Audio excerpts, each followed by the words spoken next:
ಬೆಂಗಳೂರು ಗ್ರಾಮಾಂತರ ಜಿಲ್ಲೆಯಲ್ಲಿ ಅದ್ಧೂರಿಯಾಗಿ ಕನ್ನಡ ರಾಜ್ಯೋತ್ಸವವನ್ನು ಆಚರಿಸಲಾಯಿತು. ತಾಯಿ ಭುವನೇಶ್ವರಿ ಭಾವಚಿತ್ರಕ್ಕೆ ಪುಷ್ಪಾರ್ಚನೆ ಮಾಡಿ ಸಚಿವ ಕೆಎಚ್ ಮುನಿಯಪ್ಪ ಕಾರ್ಯಕ್ರಮಕ್ಕೆ ಚಾಲನೆ ನೀಡಿದರು.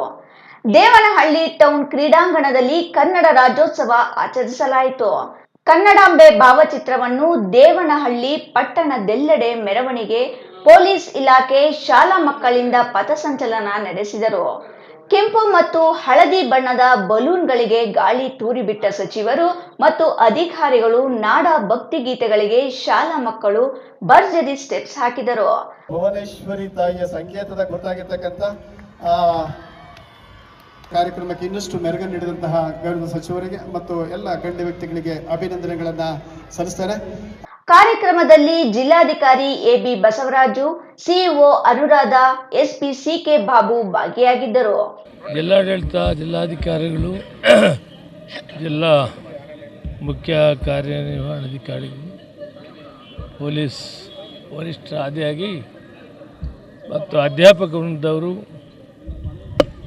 ಮಕ್ಕಳು ಒಳ್ಳೆಯ ಕಾರ್ಯಕ್ರಮವನ್ನು ಮಾಡಿದರೆ 70ನೇ ರಾಜ್ಯ ಕನ್ನಡ ರಾಜ್ಯೋತ್ಸವ ಯಶಸ್ವಿಯಾಗಿ ಆಗಲಿಕ್ಕೆ ಜಿಲ್ಲಾಡಳಿತ ಒಳ್ಳೆ ಕೆಲಸ ಮಾಡಿದೆ. ಭಾಳ ಚೆನ್ನಾಗಾಗಿದೆ, ತುಂಬ ಸಂತೋಷ.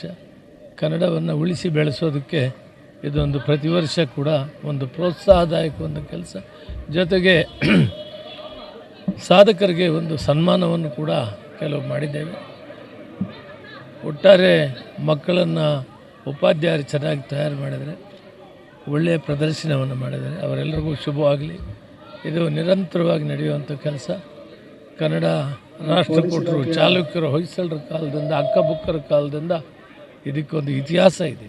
2000 ವರ್ಷಗಳ ಇತಿಹಾಸ ಇದೆ. ಸುಮಾರು ಅರ್ಧ ಭಾರತ ದೇಶದಲ್ಲಿ ಶಿಲಾಶಾಸನಗಳು ಕನ್ನಡ ನಾಡಿನವು, ಕನ್ನಡ ಒಂದು ಭಾಷೆಯಲ್ಲಿವೆ. ಅಂಥ ಒಂದು ಭಾಷೆ, ಇದನ್ನು ಉಳಿಸಿ ಬೆಳೆಸೋ ಕೆಲಸಕ್ಕೆ ನಾವು ಇವತ್ತೆಲ್ಲ ಕಾರ್ಯೋನ್ಮುಖರಾಗಿದ್ದೀವಿ. ಕರ್ನಾಟಕ ಸರ್ಕಾರ ವಿಶೇಷವಾಗಿ ಪ್ರತಿ ಜಿಲ್ಲೆಯಲ್ಲಿ ಕೂಡ ಈ ಕಾರ್ಯಕ್ರಮವನ್ನು ಪ್ರತಿ ವರ್ಷ ಮಾಡ್ತಾಯಿದೆ.